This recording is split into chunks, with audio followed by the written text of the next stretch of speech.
This is the interior plumbing and appliance section.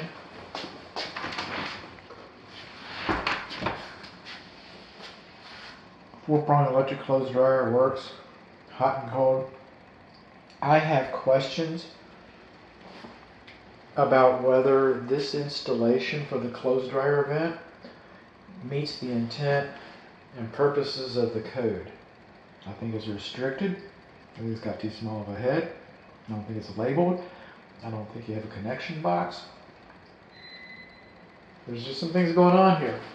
Now, this is GFCI protected. It should have a GFCI protected sticker on it. This should be GFCI protected, and it's not. And then when it was, it would have the sticker on it. Rolling around. Primary bedroom, suite, bathroom. Now, I've got a short video, I believe, where I criticized the pitch on this bench, and I still have a level on it, and it still shows that it's level, but I'm kind of torn because it was draining for me. So when you do your final, you just might want to make sure. But the top one is obviously pitched and measured, and then this bottom one, where it looks like it would be pitched, this bottom one, it also measured level. So that measured level and that measured level, these two are okay. Everything goes down, it's supposed to go down. Bye, Timmy!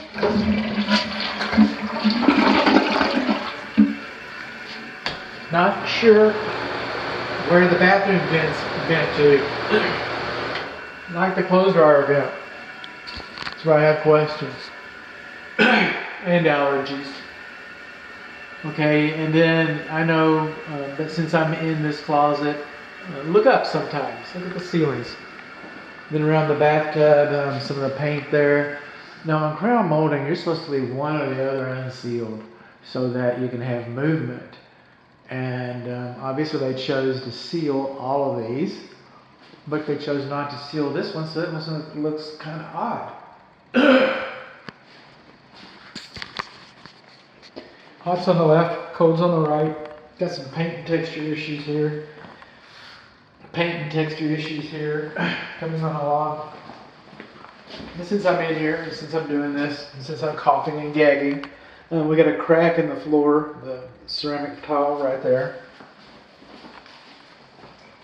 Hot's on the left, cold's on the right. GFCI is where you're supposed to have it, except that it's not labeled. And then you can look underneath here. Boring. Okay, boring is good. Look underneath here. Boring. Boring is good. Now, here's something that's kind of interesting. How are you going to use this? How are you going to use this stopper? This stopper because there's some wire hanging out of it. What is that? And then you come up here and you can pull it and push it. Come over here. Can you get to this one? No, not very well. Can't. I kind of make it work if you just kind of like. And then there you go. That's how you do it. This isn't the end of the world, but that wire kind of disturbs me. What's in there?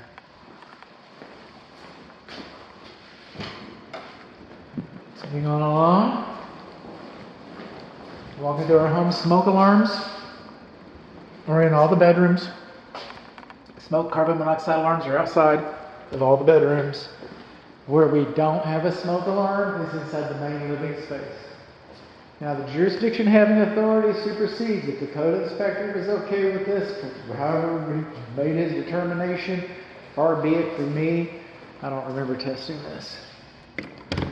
Far be it from me. But the way I read the code and the way I reinterpret the installation instructions, there should be a smoke alarm in there. This has been ringing. Oh, telling me that it's done.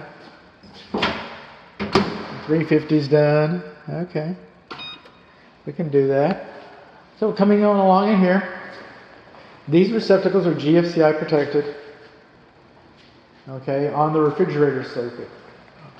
So they should all be labeled GFCI, GFCI, GFCI. That's what they should be labeled. All these should be labeled GFCI except for the ones that have the plugs. There you go. Now, when this house was a baby in the builder's belly, they didn't have a countertop reveal party. So all the electrician knew to do was to rough in all the boxes so that when the drywall comes in, the box would fit through the drywall and everything would look nice and flush and pretty. But then they came in and they installed this splashback, or people backsplash, splashback, splash. Splashback splash, that's what I'm going to call it, since nobody can decide. So what happened is they installed that, and now we got this big old hairy gap in here. So if this box melts down, there's nothing to keep the fire from getting into the wall. We should have a spark suppression ring. Some people call them goof rings because that's what they think of them, I guess. And extenders, J-box extenders, that's another name. I got a link in your report to Pretty Handy Girl, and she knows how to do it. And these things cost like $3 a piece. So, I mean, 3, 6, 9, you know, they're going to charge you sales tax. That's how they get you. You know, they're going to charge you something for it. You know, but for a little better than $20, most likely, this could have been made right. And it wasn't. We've got an anti-tip device behind our oven. We've got bake, we've got broil, we've got self-clean beyond the scope of this inspection. But we don't have convection. We have our cooktops. They all work. Got infrared images of that. Everything looks pretty fine. Nothing really to complain about. Now the vent fan, it's not supposed to be closer than 24 inches to the cooktop, according to code. I don't expect a code. But if I know a code, I should use it. But manufacturer's installation instructions, UL listed, okay, their installation instructions supersede code. And I have a feeling that Whirlpool says this corner shouldn't be any closer than 30-something. I don't have the instructions. If I had the instructions, then it wouldn't even make the report. Fireplace instructions. Installer service, QU, what are you? Train. That's kind of interesting. I think I'm going to look at that here in just a minute. That's not what I was looking for. That door is a little on the rough side. Plastic tub dishwasher. All this stuff is just scattered around. But anyway, the manufacturer says that that's close enough. It's close enough. Manufacturer's installation instructions supersedes. Okay, coming up here, you know what the manufacturer also says? This is your vent pipe right here. And when you get up there, and it has all this mastic sealer covering any leakage. They did a pretty good job with it actually on the mastic sealer. But we do not have a fire blocking plate. They did not install a fire blocking plate. And it says top crown right there. Just because that top crown is way up there. We're missing a little paint. See that? Okay. So we didn't put spark suppression rings here. All right. So now this is, and again, that would have cost $3 to fix that, to make that right. The food waste disposal, it's 1/2 horsepower. We're not going to run that today because it makes horrible sounds. So I unplugged it and I turned the breaker off. The dishwasher does not have an anti-siphon loop. Okay, so we come up underneath here. The drain for the dishwasher, okay, just comes, I mean, it's up there, but it doesn't come up to the top. It doesn't do like what it's supposed to do. Now they've got this very unique, they got a metal strapping system holding this sink up.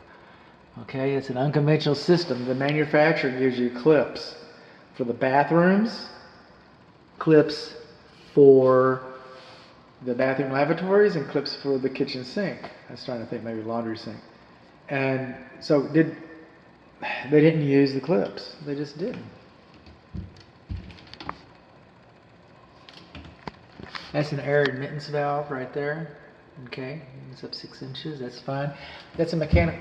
Since we can't run a vent pipe, I mean we could, but it wouldn't look very well, but a vent pipe up through here, we use the air admittance valve, and it equalizes the pressure so that the kitchen sink can drain like it's supposed to, as long as it stays in. We got all these foul lines here, F-O-U-L. It's where they hide all the germs and the bacteria and the cooties and the viruses. and stuff. You know, the manufacturer might have different rules about that, but code says it should cascade down like this, so that'll make the report. But the strap is especially concerning, and I've seen some of the bathrooms, the lavatories, and it just didn't look like they hung them up very well to me. Receptacle outlet should not be closer than 6 inches. I mean, it should not be, you know, the overhang should not be more than 6 inches for the receptacle. If this is an island, that wouldn't even be allowed on the wall at all, but it's still recessed too far back. How's our heat doing? Oh, we're just heating away. The heat's been heating. Coming on, that's your return air. You got some boosters in some of the rooms, but interior plumbing, bud, stay on. Okay. Coming in here, this is like one of those sinks I was talking about. There's another crack. Everything goes down, it's supposed to go down. And let's see, you got the dishwasher, food waste disposal, oven, vent fan. Okay. And come in here, you see we got these little sticks. That's all that's holding your sink up. And then we got some plumber's glue in there. And then this faucet. This receptacle is not GFCI protected. Alright, how did that happen? And this faucet, okay, it should start off and off, and then you turn it on, and you would turn it on to the cold water, and then you would turn it on to the hot water. So you don't have to go through the hot water to get to the cold water. On this one, the hot and cold are reversed. But there's more.